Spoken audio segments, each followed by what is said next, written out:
If you're looking to create guides in After Effects, this is the video for you. So guides are visual tools that help you align and position things. They don't render, so they're really good for just helping you work and get things to look smooth and accurate. So we're going to create some. Right now we have none, like I said, so we're going to go down to this button here in our composition window, hit that, and make sure guides are turned on. So if I click that and then hit it again, I'll see now I have guides checked off. So if I had any guides, now I'd be able to see them, but I don't. So I need to create some. And in order to create them, I need rulers also turned on. So I'm going to click that as well. And that turned on the rulers. So now if I hover over the rulers, whether it be this top line or this one on my left-hand side, and drag by holding down my left mouse button and pulling, I will create a new guide. So I'm going to do the same thing, but from the top, hold down left mouse button and drag. And then again from the other side, I'm creating like a little square here.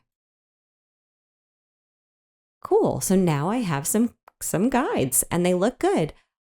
You can clear a single guide by hovering over it until you get those arrows and dragging it all the way back to the ruler. Or you can just move it around.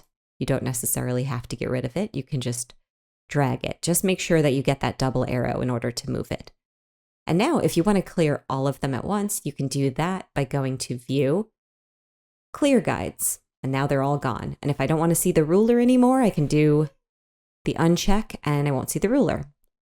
But what if I want to change the color of the guides? Maybe this color is just not doing it for me. I actually don't hate this color with this video, but sometimes the color's too close to what you're working with. How do you change them? Well, you're going to go to Edit, Preferences, Grids and Guides, hit that, and here you can change the color of the guides. So if I want them to be bright pinkish red, I can hit that, go to OK, and they are a whole new color. So that is super helpful. I hope you guys found this helpful. I certainly find these to make my work more consistent and better overall. So I hope you do too. Thank you for watching. Check out my playlist in After Effects for more like this, and I appreciate it. If you want to support me and see what I've been working on, check out my explainer video channel.